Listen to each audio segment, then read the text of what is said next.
It's your weekly breakaway for fun conversations on pro cycling. Come join us for another ride beyond the slipstream.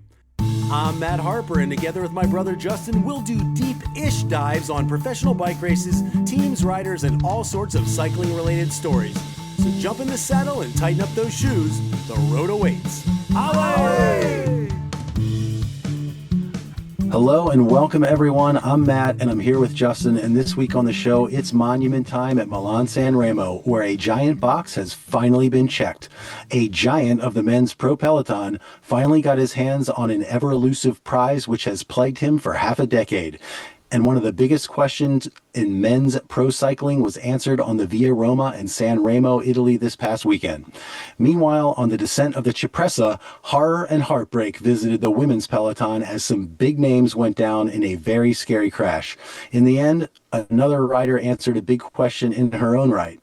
We'll take a look at both of the races from sunny Italy and hit on some other midweek racing as well. And as always, we'll finish out with a tank emptying climb up the mighty Poggio in the Broom Wagon. Allez!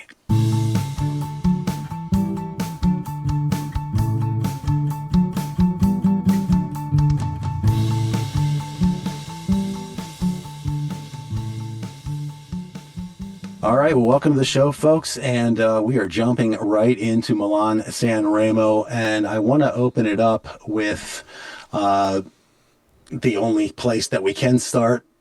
Pog has finally done it.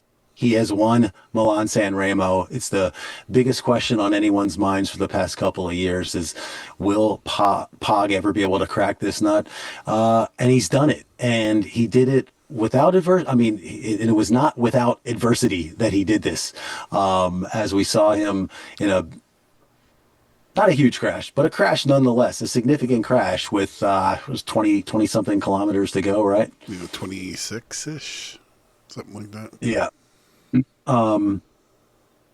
And I for one, my heart was in my throat like when that happened. I was like, oh my goodness, that was Pogačar, and from the looks of it, like he was the first one to go down in that crash. Yeah, it certainly looked like him and who's the guy from Little Trek? Is it Schmid? In the national, in the Schmid, national team, Mauro national Schmid champs, went down to get it looked like he caught they were 1A and 1B, and they both went down, and then they took about 5 other riders out. What do you mean by 1A, 1B?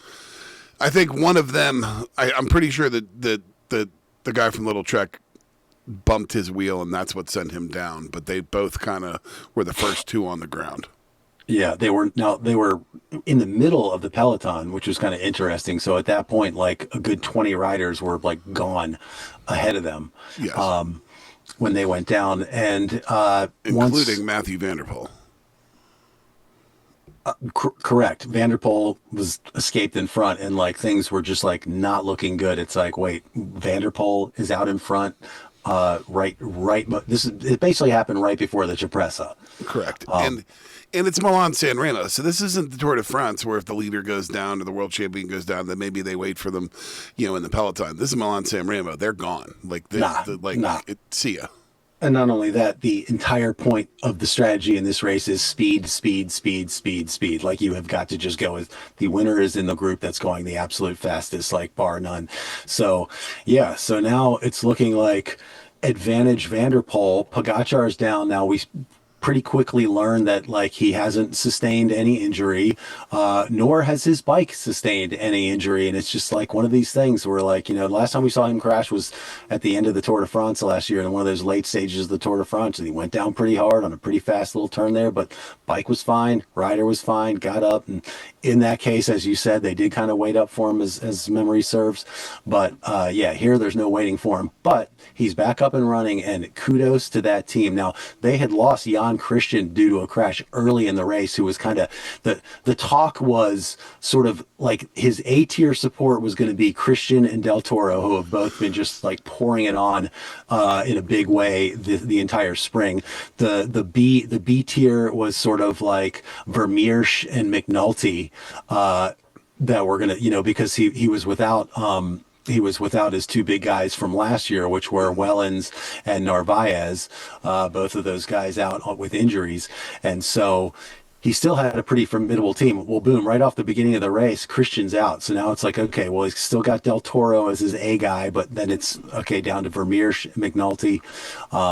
And Brandon McNulty, the American, was right there when Pog was down. He gets back up. He's back on his bike, and like McNulty is doing what McNulty does best. Well, I mean, it was like he surfed the peloton right to the front. Like, it was amazing to see how fast he got him back to the front of the race. Like, I mean, it was like, minutes, and they were like, "Oh, he's back on the back of the peloton," and then they started tracking him, like, from the helicopter, and he's just like zooming right up the side. Him and McNulty just like boom, boom, boom, boom. First they're in the back, now they're in the middle, now they're at the front. And they had the advantage of it not being, because it's Milan Sanremo, there's not a lot of times, especially in the latter portions of this race, where you've just got a big giant block of peloton that is mashing the entire road up. It was moving quick enough that peloton was stretched out a little bit, and I feel like he basically just brought him up the right side. Yes, more or less. Yeah. And let me tell you the one word that was going through Brandon McNulty's mind as he carried Pog, as he freaking teleported Pog back to the front of the race. You know what that word was? Montreal. Exactly. Montreal. You got it. Nice pull, because I thought the exact same thing, dude. Pog The guy just one of emptied his his career tank for him. And he was like, and it's one of the beautiful things about this sport. It's like, you can pay it forward. You can write a check one day and cash it the next season sometimes in this sport. And that's exactly what he did. McNulty just did an absolute stellar job. Not only did he bring him back to the front, but then he jumped on the front in front of Del Toro, and in front of Florian Vermeer, and gave him another big ass turn before he finally faded off, and then Del Toro took over, and it was like perfect work. So the way that I saw it was, it seemed to me like, I think that there was a sense of urgency with them, because I think that they knew that window where they wanted to attack was, and they knew that they were in jeopardy of missing that window if they didn't get him back up to the front, because it was literally no sooner that they got him to the front that they started that attack that ended up splitting him off. Yeah, the plan was to attack on Cipressa. That was the plan. That's the harder of the two climbs. That's where you really, really have to make the difference. And Pog gets up there. He grabs a few gulps in the wheels, while his teammates are emptying themselves out. Credit to both McNulty and Del Toro for that. They both did great turns on the front, kept the pace really, really high. But it was in short order. Pogačar was like, and we should note, Pogačar in a shredded up skin suit. So the lower portion of his left side on his skin suit was ripped up. You could see his hip and his thigh in there, and then he had a giant black mark like covering. I was going to say, it was just his whole. I mean, it was shoulder to knee. It was completely discolored.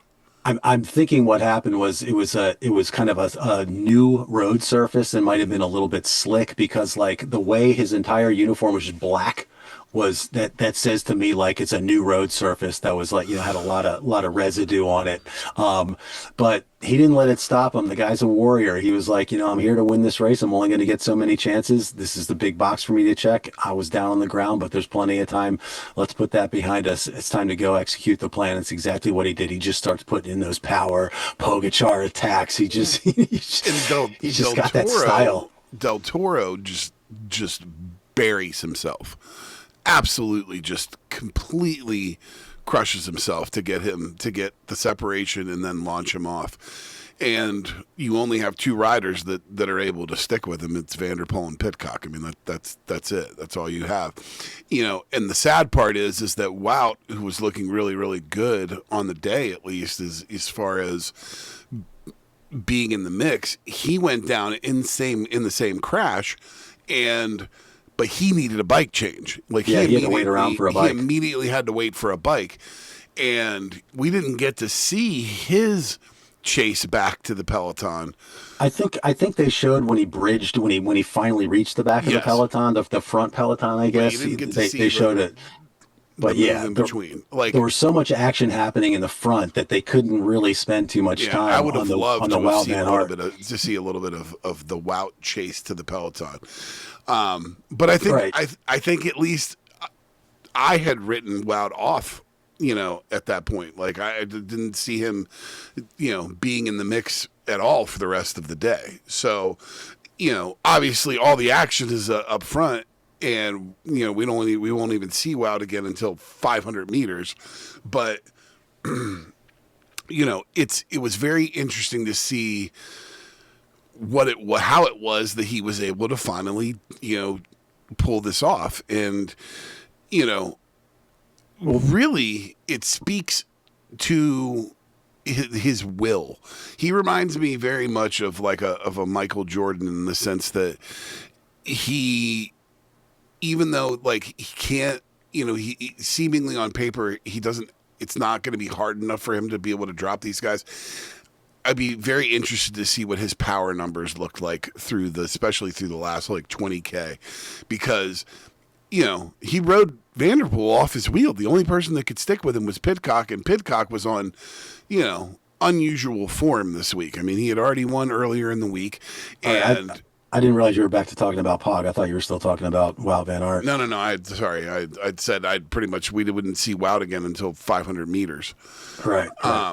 But it's interesting with Pogačar is that he seemingly pushes the envelope with those three guys, and when he finally gets when they get on the Poggio, they are able to completely ride Mathieu van der Poel, that's a feat in and of itself. Riding Mathieu van der Poel off the wheel, and I think the only reason that Pidcock stayed with him is I think Pidcock was on rare form as well. But this guy his level is so much higher than everybody else. All right, well, you're getting a little ahead of things here. Let's rewind to the crash, which enables Van der Poel to get away in that big front group, and Pogačar has got to get him back. Now, Van der Poel was in that situation that we also saw in the women's race where two very strong teammates. So Van der Poel had Philipsen, a former winner of this race. Philipsen won this thing 2 years ago, and in fact, this team has won the race 3 years in a row running into this one. So Van der Poel's in front. He's got Philipsen behind as his sort of backup plan. So I mean, this is just as good of a case scenario as you can get. Now, Jasper Philipsen, who has been, in my opinion, kind of questionable over the past this season and some of last season. I mean, he didn't have a stellar season last season. Of course, he was taken out of the second stage of the Tour de France last year by Brian Coca. But he's one of those guys that had kind of a question mark sort of hanging over his head, and he took a big win earlier in the week in the Nokere Koerse. We'll see a little parallel to that in the women's side as well, but a big confidence boost. And that said to, the world at large, hey, guess what? He is a viable threat for this race, and they can really work this thing as a team. I believe you wanted to give us a little taste of a B story from the men's Nokere Koerse. You want to talk about that real quick? Yeah, so the really interesting thing from Nokere Koerse and Philipsen's win is that Alex Segaert had been out on the front for so long that day, and very much what could have happened in this race. The peloton catches with meters to go. I mean, it's he was there, and it's that heartbreaking scenario that we see play out over and over again, where riders in the break end up getting caught, and he's within the he's less than 1,000 meters, and he's caught, and Philipsen sprints to a wonderful win in Nokere Koerse, and you think that that's the end of that story. Well, Segaert comes out the next day and rides in the Grand Prix de Denain. Yeah, in the Denain, and does the same thing, goes off the front, kind of far out, and this time he's able to stay away. So it was neat for him that he got his redemption literally the next day on the same type of move, and they aren't able to catch him. But you're absolutely right. Philipsen comes in with a fresh win under his belt. Lot of positive vibes. Him and Van der Poel have both won big in preceding days and weeks to this race. And now, the number one in the world is down on the ground, and they're in the catbird seat at this point. Like, they were in control, moving forward. And, that's why I say that it's, with Pogacar, you just, all the rules go out the window. Yeah, so he was down there in the catbird seat, but they hadn't yet got to the bottom of the Cipressa, and so there's still a chance. Now in this race, there's sort of the main strategy for any team that wants to win this race that has something other than a sprinter. The name of the game is drop the sprinters. You've got two climbs that are manageable by sprinters. In some situations, like, it can be done. This race used to be a sprinter's race almost every time, because the way the levels have risen in the peloton. It's become more of a puncher's classic, different kind of rider race. But that is sort of like thing one these days, is you got to drop the sprinters. So Philipsen, while they are in the catbird seat, he is still droppable. You know what I mean? And Tadej Pogacar is not the only rider in this race that is going to want to crank the pace up on this thing. And we saw some other attacks, but when push came to shove, it was Pog's attack to make, and he makes it on the Cipressa. And because he had already bridged, I think he bridged back like on the Cipressa and then went straight on through. And the only people that could follow, as you said a few moments ago, was Van der Poel and Pidcock. And so now you got the tantalizing situation: Van der Poel and Pogacar with a third guy. Last year was Ghana. This year it's Pidcock, looking just as strong as Ghana, because let's not forget, Pidcock also won a race this week. He won Milano-Turin. Yes. Well, that's why I said he comes in. A big confidence builder. On rare form too. I mean, he looked really, really good. Yeah. I mean, and to his credit, obviously the big story is Pog, but it was only Pog by the width of a wheel. Yeah, and there's so many interesting parallels here. You got both the men's and the women's side. You've got people winning big midweek races that are going in as favorites. You also have a parallel with, like, this is the second time that Pidcock and Pogacar have gone sort of head to head in one of these one day Italian early season races. Because last year famously we saw Pidcock and Pogacar going head to head in Strade Bianche.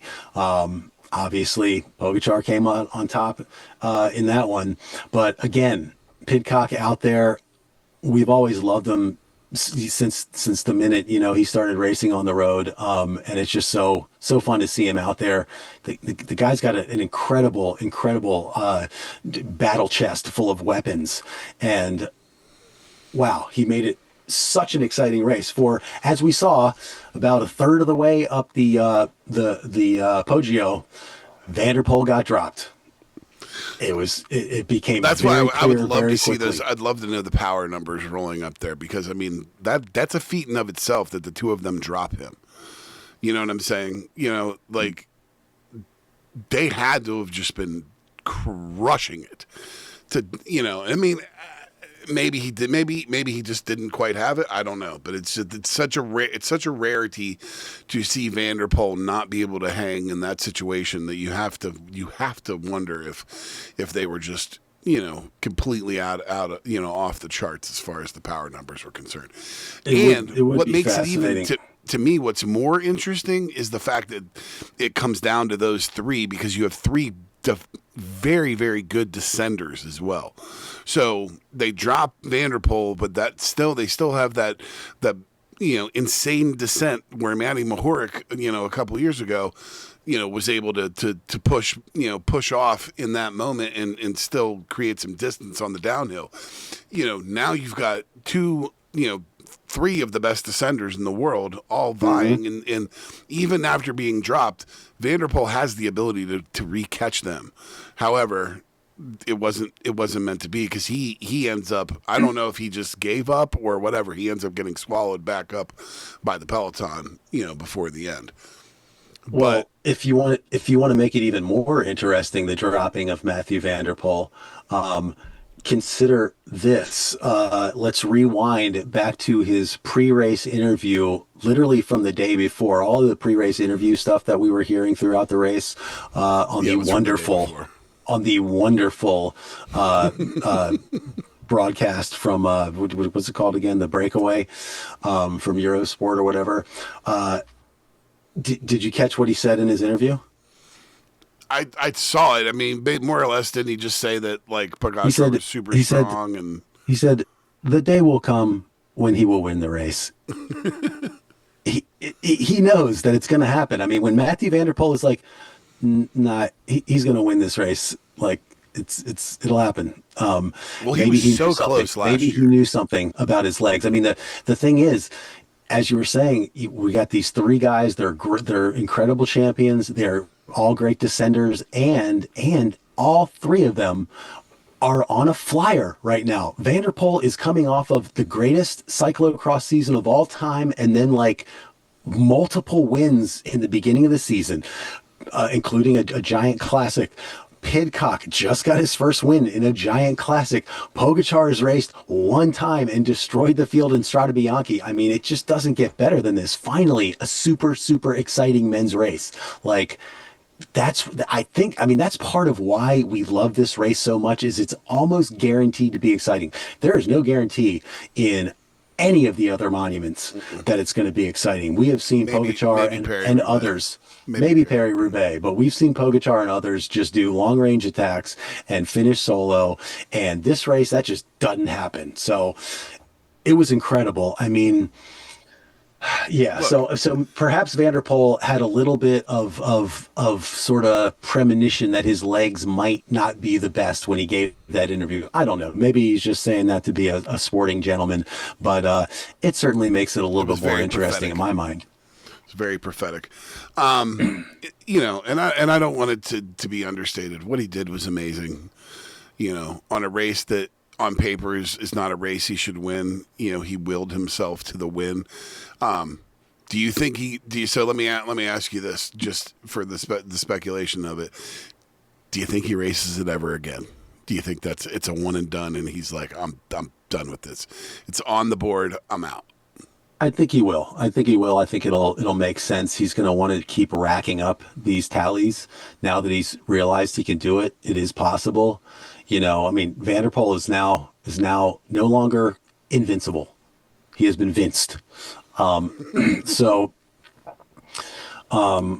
Yeah, I think he will. I mean, you could say the same thing about Strade Bianche. He had already won that, and he came back and raced it. Now he's going to be the defending champion. He might be thinking to himself, "Ooh, I might be able to win this thing 2 or 3 times in a row." Well, with Strade Bianche too, is one of those situations where, he knew he had the ability to break that record and be the only person to ever win that many. So I don't know that this one is as repeatable, as rinse and repeat as some of the other ones. So I could very easily see him not be here next year. It could make sense. Like, if he did, I wouldn't necessarily be surprised. I don't know, but I would be like, yeah, that makes sense. But at the same time, if he did decide to keep racing this thing, it would also make sense, because he's Tadej freaking Pogacar, and this man loves racing his bike. He loves a challenge. Even when he's on the deck, he grits his teeth and he comes back and gets it done. If he's not there next year, I won't be disappointed. So no, I'm sure you won't.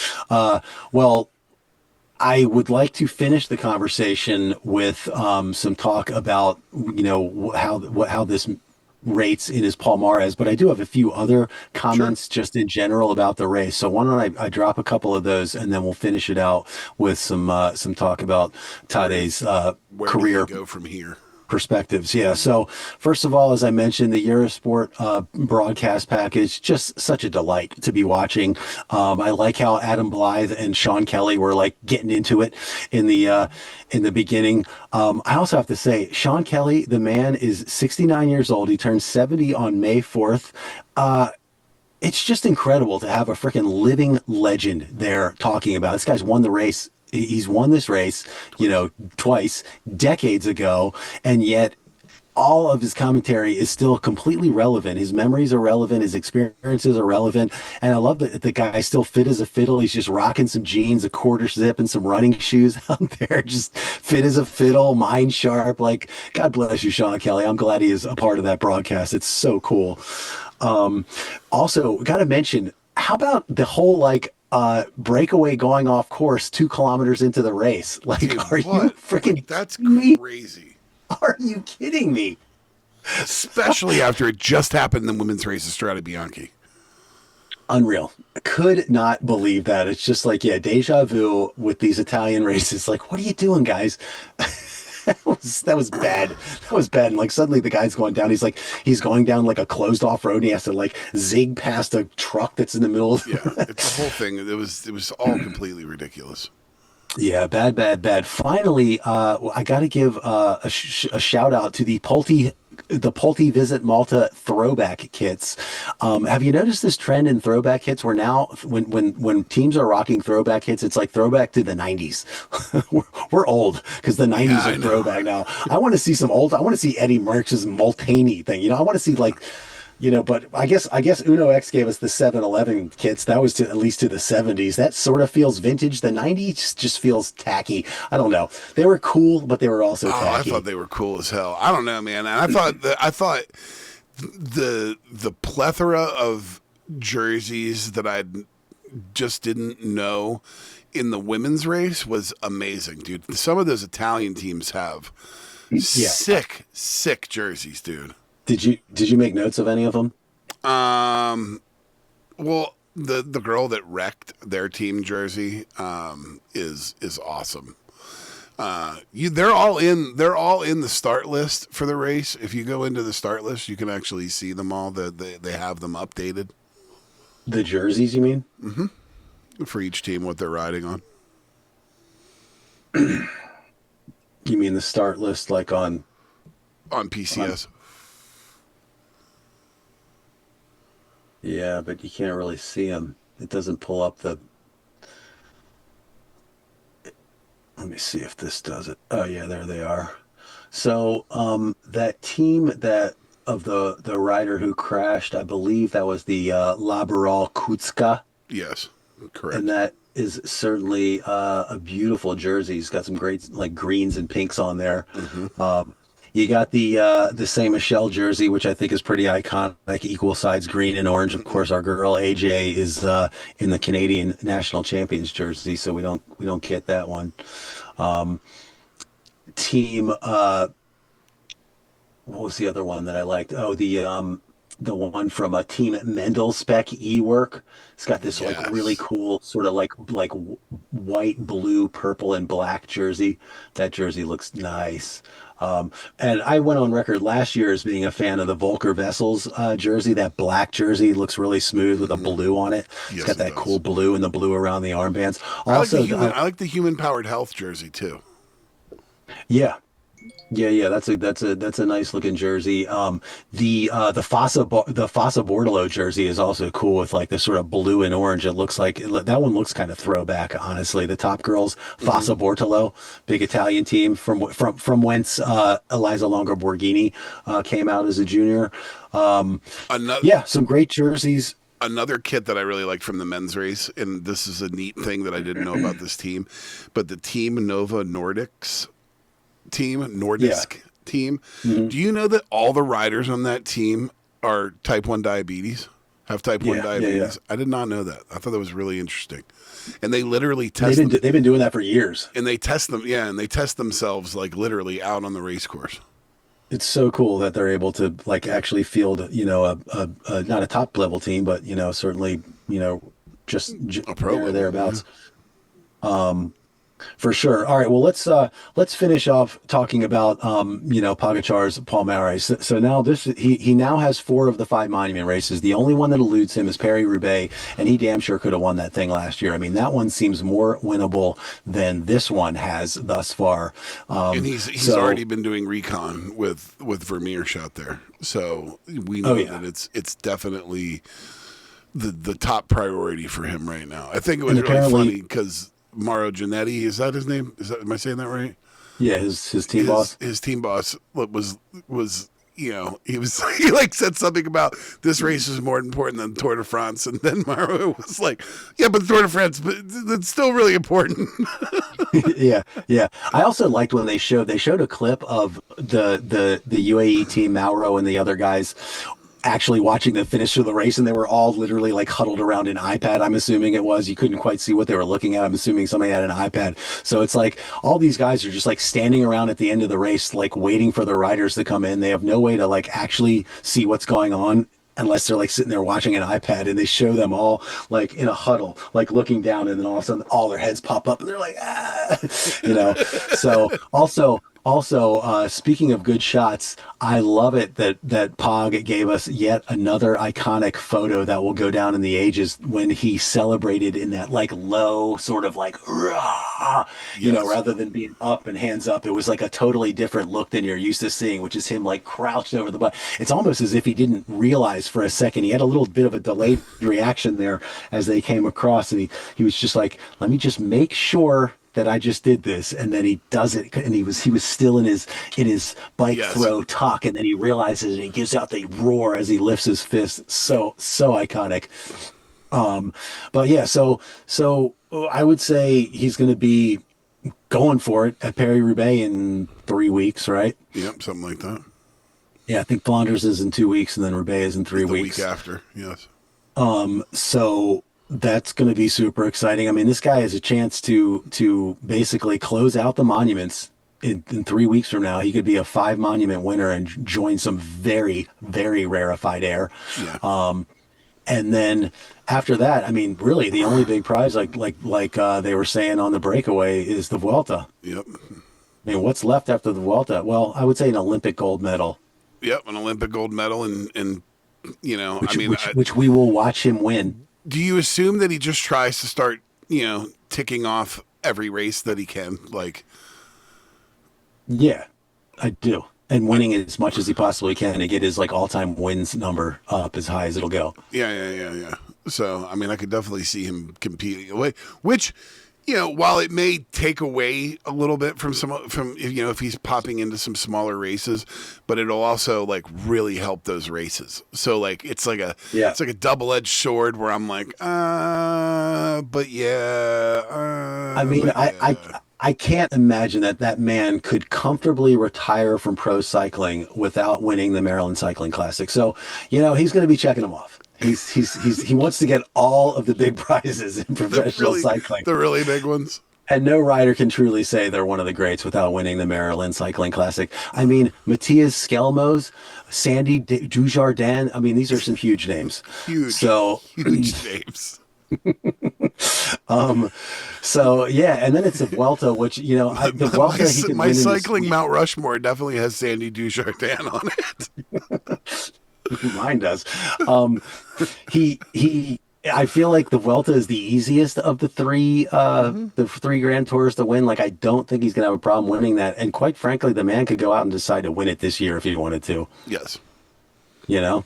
So who knows? But I mean, he every year, every month, every week, he makes a stronger and stronger case for the greatest of all time, the GOAT.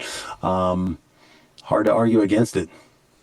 It really is hard to argue against it. I mean, he really is something special. I mean, you can't, this week I was like kind of talking about cycling with somebody that he's like, he who was kind of dumbfounded that like I'm as into it as I am. And I was like, we're also, and one of the things I said to him was, I said, we're also, living through, a Michael Jordan-esque, a Tiger Woods-esque era in cycling. And it makes it, as much as we complain about like, oh, here's another 80K breakaway with Pog, and, he's making these things, not as fun to watch, and like, oh, it's Pogačar with another win. We have to have a little bit of reverence for the fact that like we are witnessing history. We are watching history in cycling unfold on a weekly basis with this guy, and we should try to savor it a little bit because, we will probably never see anything else like him in our lifetime. I mean, I've heard some like pundits, like not really big pundits, say like, yeah, okay, yeah, these guys are kind of on the same level, but they're really not. You know what I mean?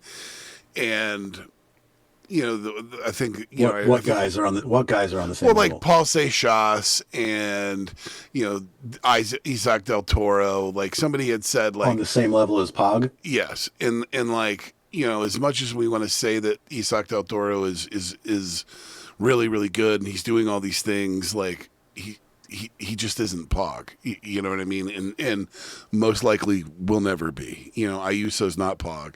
Del Toro's not Pog. Seychelles, we don't know, but is likely not Pog. I really do think that we are watching a once in a generation type talent. I doubt that the second one comes through like him in the near future. You know what I mean? I think that you'll have guys that beat him eventually. You'll have guys that give him a run for his money, but of course. I mean, he's going to decline. I mean, he may choose to retire before he has to accept too many losses in his career. Correct. Because he's already made intonations about not necessarily wanting to have a very, very long career, especially considering the fact that he's already just about conquered everything there is to conquer in about a half a career's worth of time. So, there's that. But what was the point I was going to make? Can't remember what I was going to say. Well, he got a big win this weekend. We also got a big win because I know what I meant to say. We got to witness a really, really exciting race on both the men's and the women's, but especially in the men's, where excitement in the big races has been very hard to come by in recent years. Agree. A lot of it due to this guy, but as you said, there is a different kind of enjoyment to be had in witnessing, history making of the sort that he has given us, of the Michael Jordan and Tiger Woods level, of the Serena Williams level. Mm-hmm.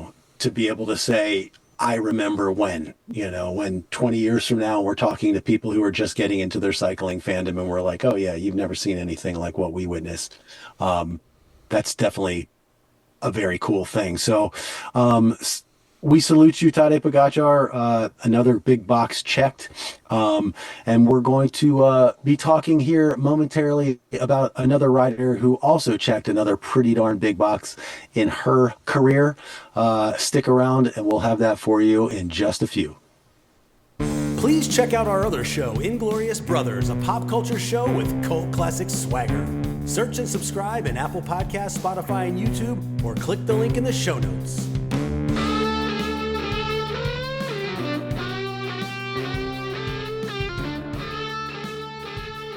All right, we are back, and we are going to turn our attention more closely to the women's Milan Sanremo from this past weekend. Both races were characterized by crashes, much more so on the women's side. But before we get into that, a question. Who knew Demi Vollering had a kid sister who was a pro cyclist? Not me. Scroll down to my notes to see a side-by-side photo of Demi, and I guess it must be her little sister. It is her little sister. With the really cool name, Bodine. Her name is Bodine, which is just such a cool name, Bodine Vollering. And I mentioned her because she was out in the breakaway all afternoon for this race. Didn't figure in the final, but still, Bodine Vollering, sister of Demi.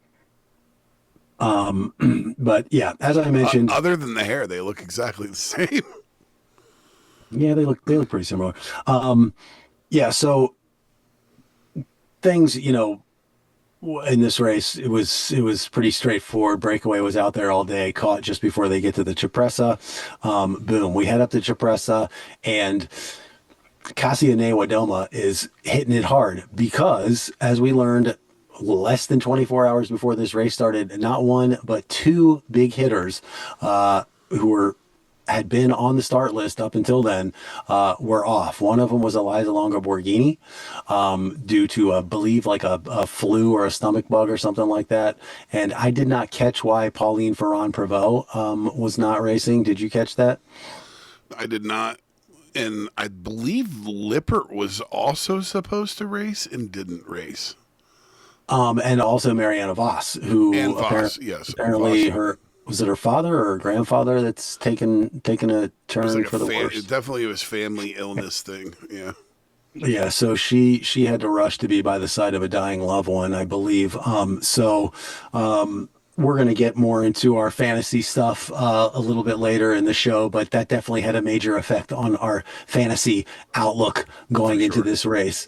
It's funny, on Friday night I got home from work and I was just kind of glancing around trying to catch up on some of the early week races, and just glanced at PCS, and to my shock, I'm seeing up at the top like minus MSR, a lot of Eliza Longo Borghini, minus MSR, Pauline Ferrand-Prévot, and I'm like, what? Are you freaking kidding me? Those are like two of my biggest hopes for this stupid race. Unbelievable. I was so annoyed. Still, I was pretty stacked, but we'll save that till later. Cassie is bossing it up the Cipressa climb, as we knew she would, because now she's in a much more sort of favorable, what I thought of was a favorable position. But if you listen to her pre-race interview, she did not necessarily see it as a more favorable position to be in, because of the fact that she wasn't going to have those two teams up there trying to boss it on the front of the climb. Those are both climbers and riders that are going to win races by getting away in solo breakaways, which is how Cassia would be expecting to win this race.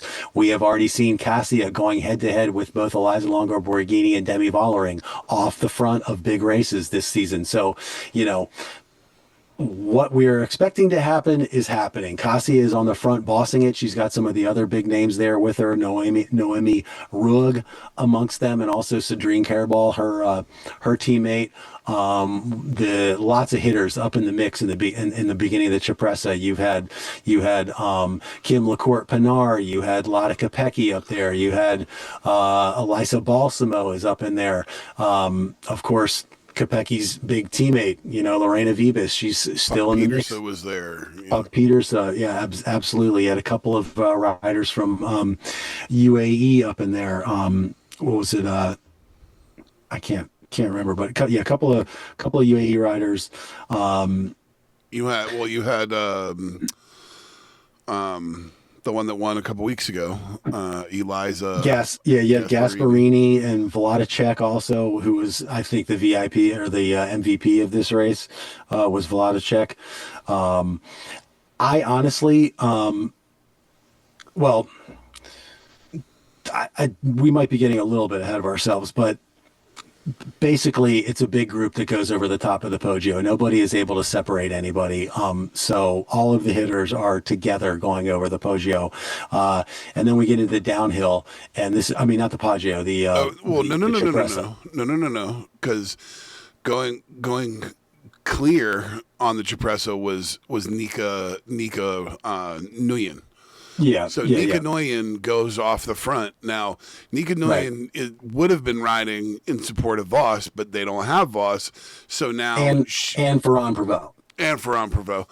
So that team gets a little bit of a free pass to do whatever they want, and she must have been feeling really good because she goes off the front and ends up going clear, and she is off and running when the wreck happens on the descent. So she's there. A lot of the cameras are following her. That's why we don't see this wreck until after it's happened. Well, we see it moments after it's happened. Yeah, like as it's happening. Cassia had already gone down, but yeah, you're right. I mean, Visma Lisa Bike really was in a bad way starting this race when they lost basically not one but both of their top prospects. They lost last year's second place. They lost the winner of the Tour de France, like major losses. So it's like, it's not so much that they had leeway. It's like they had to think of something. You know what I mean? They could do whatever they wanted because they didn't have any kind of plan after that whole thing happened. And yeah, that rider did well to get out in front. She had a very good post race interview, and I think she put it into good perspective. I mean, she kind of knew that like chances are she's not going to stay away, but she gave it her best. She got out there in front and was in front of the cameras, and she certainly provided something for the peloton to chase, and chase. Correct. They did. So you're right. She got away before the top of the climb. She was first over the climb, and she is being hotly pursued, basically by Kasia. I think it was one of the UAE riders and one of the EF Education Oatly riders were like the three that were in the front, and they're whipping down that descent. And as I like to do, I went back and I watched that crash and frame by frame to kind of put together what happened there. And I'm going to say that even though Kasia was in the front and quote unquote taking risks or whatever, I mean, she wasn't necessarily taking risks. She was just storming down that descent as she is able to, because she's one of the best bike handlers in the pro peloton. If you watch it closely, her front wheel hit a sticky spot because she was just banking into a turn. She had not overcooked it. She was on a perfect line going through that turn. And if you slow it down and you watch, you see her front wheel kind of get stuck there. And when she goes over the bars, it happens in the blink of an eye. She goes over the bars in an instant and is thrown right up against the guardrail and is kind of like dazed. Now, because I know we're going to talk about the girl going over the wall. Did you notice when the camera first comes to the wreck, there was a Visma rider already down in that gully? Absolutely, and I'm ready to talk about it. I watched in the slow-mo. She comes into that. Actually, that's right. It was Kasia. There was the UAE rider, I believe, and then the Visma rider. Lacourt Pinard came in right after the initial crash. So that Visma rider, when she came into that crash, her body turned and the back of her legs hit the guardrail, so like in her calves. So most of her body was above the guardrail, and that momentum carried her over. But because that thing took out her legs and the speed that she was going, when she came down on the ground, she had done a complete flip and hit the ground first with her feet. And if you watch it, she hits with her feet, and that cushions her fall. She rolls out, and after sitting there for a moment, like in a little bit of a daze, she gathers herself, gets up, gets her bike back up. She pushes her bike back up onto the main road surface and takes off. I was like, hot damn. That was impressive. It was crazy. And so that was I would say where she fell, it was probably about a 5 or 6 foot drop. So then you see Kim Lacourt Pinard and another rider come, and it was the other Visma rider that was there, yes, come flying in right where Kasia is like splayed out on the ground. So Kasia is like flat on the ground, and it looked like Lacourt came into to her left, like just between the guardrail, and then the other rider from Visma basically just like blew right through there, and I couldn't tell if she actually ran over her or just skirted past her. It was not possible to tell, but I think both of those Visma riders headed on. And Lacourt was like pulled up, right? Like she had like almost stopped. Yeah, she had almost stopped, and I think she managed to get past Kasia without doing any damage. And in fact, one of the big heroes of the day, because she knew her race was over, and what did she do? She immediately came back to check out Kasia. Did you see her interview after the race? Yes. I mean, like you know, she almost deserves a special reward, dude. Yeah, she's one of the good ones. She was like, you know, I knew I was done, like, and it was more important for me to make sure that Kasia was okay. And absolutely. You know, if I didn't like Kim Lacourt Pinard enough already, like, I like you even more now. Right. And so yeah, so she comes in, and then right after she comes in and goes through there is when you get the two riders. You get two riders from Human Powered Health that come through there. And just as they come through, right behind them is Deborah Silvestri from Laboral. And I mean, she hits the wall a little bit right before Kasia and just flies right over. She's it's higher where she goes across. So her drop was closer to like 8 or 9 feet, and she lands on her head and shoulders and back, and is immediately appears to be unconscious. Her leg was barely moving, and that was it. It was way scary. I was just like, oh my God. And like, there were more riders coming in because that was like kind of a tight blind corner. Yes. And it held up a bunch more riders. I mean, super, super scary. The fact that it was not worse than it was wild. But I think we saw on PCS that woman, or maybe it was Cassia, that had rib damage. And no, that was her. That was Deborah Silvestri. Ribs in a collarbone or a clavicle. Yeah. 2 ribs and a clavicle, all broken. Let me see. Oh yeah, that's right. Neo Adoma's PCS did not list what her injuries were. So, but yeah, the fact that there weren't worse damage, like, thank goodness for that, because that was certainly one of the worst crashes we've seen in a while, and we've seen some bad ones. So of course this is going to completely change the character of the race from that moment forward, because heading into the Poggio, we have now got a reduced group. I have lost now Longo Borghini and Ferran Prevot from the beginning of, the start of the race. And now I've lost Kim LaCourte Pinard, and the only person that I have left in the race is Lada Kopecky, who is there ostensibly to ride for your top rider, which is Lorena Vibas. And I'm like, real cool, guys, real cool. So it certainly made for a very, very interesting finish to the race. Basically, they hit into the bottom of the Poggio with the Visma Lisa bike rider still out in front. She enters the Poggio on her own, but she's only got like a handful of seconds at that point, with the other group charging hard behind. And you've basically got the move is made by Puck Pieterse to catch her. I'm pretty sure Pieterse kind of blows right past her. And then you've got Rug, Puck Pieterse, Lada Kopecky. You've got the duo from UAE, Vladicek and Gasparini there. Correct. And they put a little bit of distance into Lorena Vibas, and that is obviously the plan. And the only team still intact would be Vladicek and Gasparini for UAE, and they're the ones that are making that plan happen. Well, and it benefits them because you don't want to have to sprint against Vibas. Right, and Vladicek is not the sprinter. Gasparini is a sprinter. She's coming off of a win as well. She just won last week.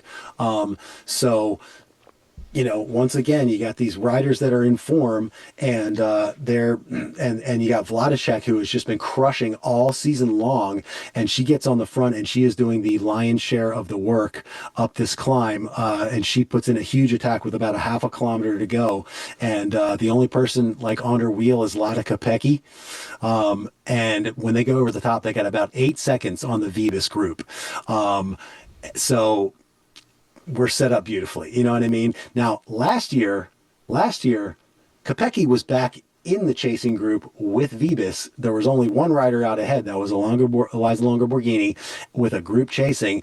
And Lada Kopecky was the one that put in all the work and buried herself to get Vibas back to the front so that she could sprint past Eliza Longo Borghini. Slightly different situation this time. We've got 5 riders ahead. Lada Kopecky is one of them, but the whole time she's sitting in the wheels and she keeps looking back.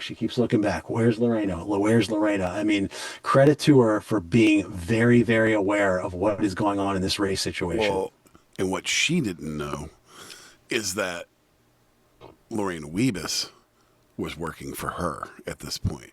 Because did you see Wiebes's interview? I did. So she fully admitted to slowing that group down. Okay, and not bringing that group back together, because I think that she knew that Kopecky had the legs to be able to take this group out, and maybe it was a bit of that, maybe it was a bit of I'm paying you back for last year, whatever it was. Right, a lot of Kopecky wrote it. She made a tactical decision on her own to try to help Kopecky get to the end ahead of everybody. Yeah, I mean, it's just like Pogačar. He wrote a check last year in Montreal, and he cashed it with Brandon McNulty on Saturday. And same deal. Kopecky wrote that check last year for Vibis.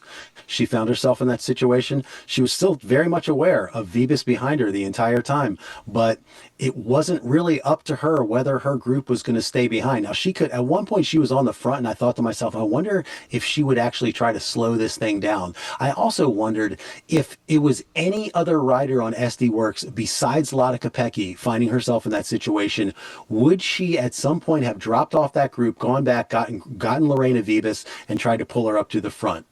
I wonder. But when you're talking about Lotte Kopecky, a former world champion, multiple monument winner, and a winner of Nokere Koerse a few short days before, the and team's like not going to do that. And this is her goal for this year. Yeah, that's a bridge too far. She's wanting to go back into the one-day races and attack these monuments, and this is one that is not on her palmares. So, and let's face it, Vibis won it before. Vibis has already won it. She hasn't won it. Yes, Vibis is a generational rider, but Kopecky is one of the greats of the modern peloton. She's got her own right to go for this race. Well, and earlier in the race, they were kind of writing off SD Works, which to me is like kind of crazy, because it's like they were basically saying like, well, they've got Weebus, but that's it.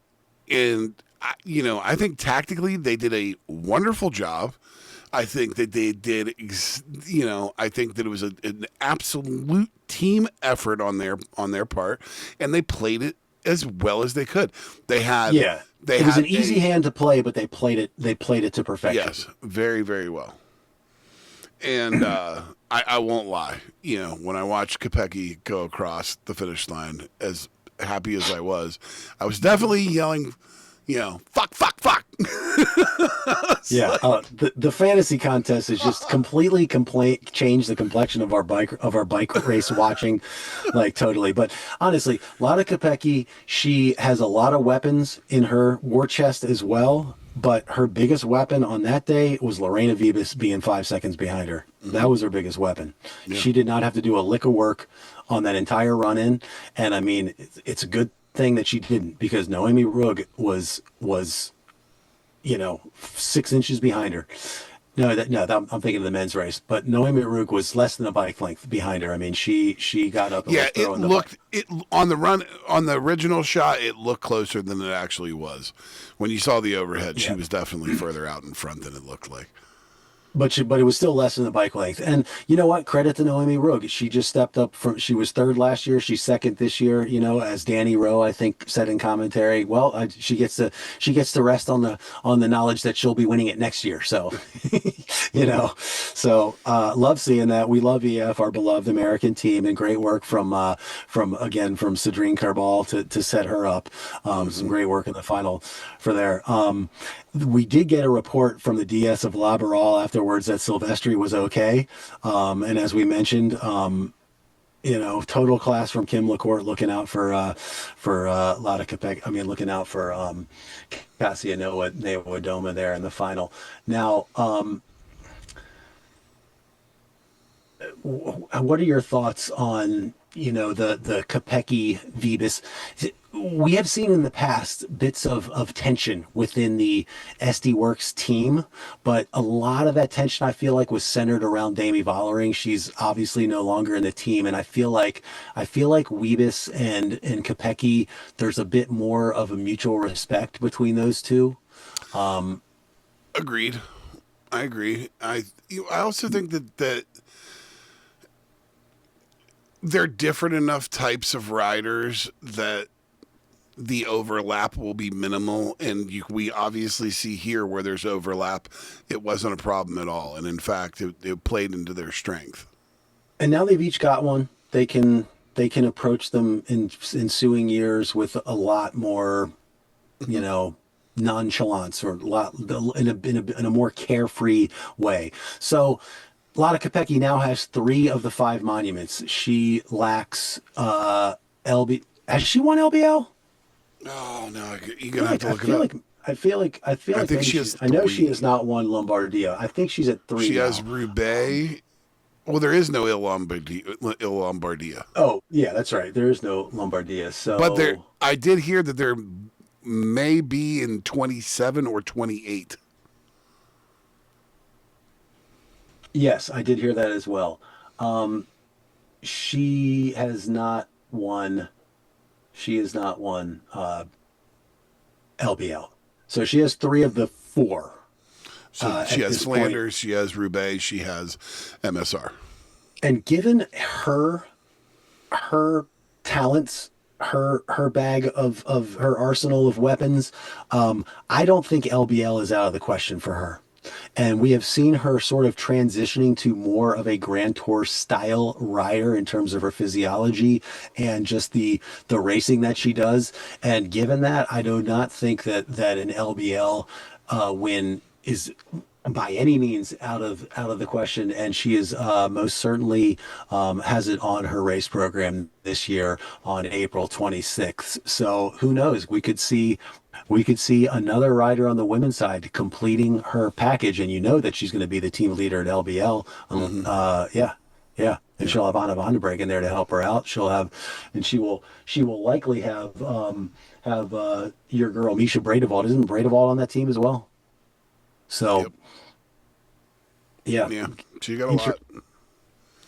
So, but once again, another fantastic race. I mean, this weekend just does not disappoint ever. Such a good race. Such a good race. I enjoyed the living heck out of it.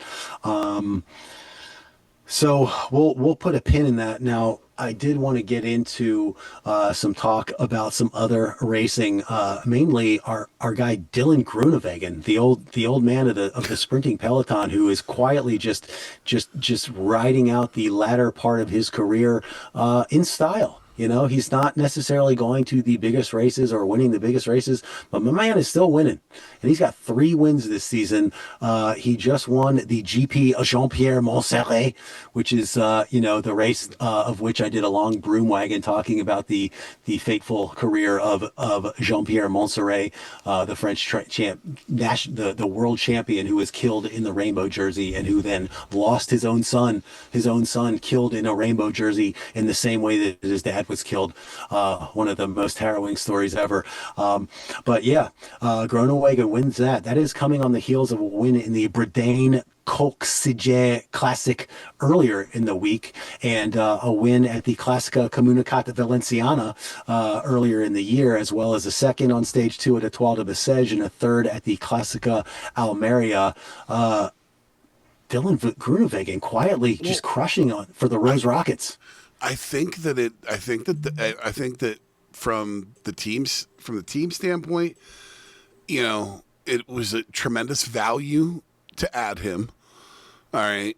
He was a big enough name with, not a lot of expectations. It puts him riding in races that he has a much better shot at winning. All right. And so it's a very good, give and take for both sides of that equation. And I think it's really working out well for him. And he looks great in that Rockets jersey, too, because that Rockets jersey is like one of my favorites. Yeah, I agree. Just kind of cool to see him out there doing that kind of thing. I mean, I feel like I like rooting for the guy just because like his career was completely derailed by that whole situation in Poland when he took out Fabio Jakobsen, and he paid a high price for it. He never really got back to the top level that he was at when that happened, but he has nonetheless soldiered on and, maintained a career at a time when a lot of the big sprinters just kind of fall off the map and are never heard from again. So good on him for that. Heck of a week of racing. Really enjoyed it. Let's turn now to an update for our fantasy contest. And I'll let you take the lead in the standings, and let's talk briefly about some of the rules that we're using. So go ahead and give us an update on the standings. All right. So the current standings are, hold on, I had it at the bottom of my notes. We have me with a measly 235, garnering absolutely no points this week, and you with a masterful 296, picking up 60 points on your double monument win this week, having Pogačar and Lada Kopecky on your team. So you took first place in both races, and I did not podium in any of them. and it must be said, your guy, the finder of lost children, Wout van Aert, screwed you, because did you see who came in fourth in the men's Milan Sanremo? Mads Pedersen was back in business and came fourth. Your boy Wout van Aert kept you from getting even a third place on the podium in the men's. So, a tough week for you, bro. I feel for you. I mean, I got very, very lucky considering the number of riders that I lost going into this race. Now, obviously, I was in the hot seat for on the men's side with both Pogačar and Mathieu van der Poel on my squad. But on your side, you had Lorena Vibas. You thought you had Demi Valerie until she pulled out like about a week before. Well, and I thought, Vibas reigning champion, it typically comes down to a sprint.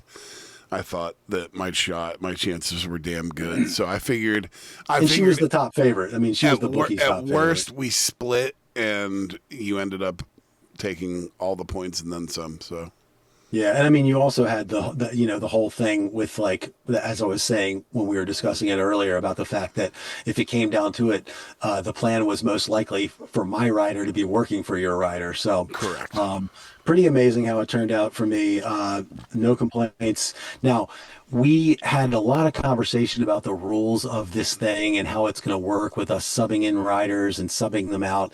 And what I think we've come to the conclusion is that if we try to dial this in too much, it's just going to become too complicated and too difficult to manage. So correct. I think we have agreed on this moving forward. And if we want to retro this back to the beginning of the season, if you feel like putting in the legwork for it, I'm fine with it. What we're going to do is we're going to each have 12 rider teams, 6 men and 6 women. We're going to have one alternate each, and we are going to base our substitution on what PCS says for a rider's upcoming race schedule, i.e., if one of your 12 riders is taken out by injury or illness or some other reason, and their race schedule is taken out on PCS, meaning it's open-ended and we don't know when they're coming back, then and only then your one sub will be subbed in.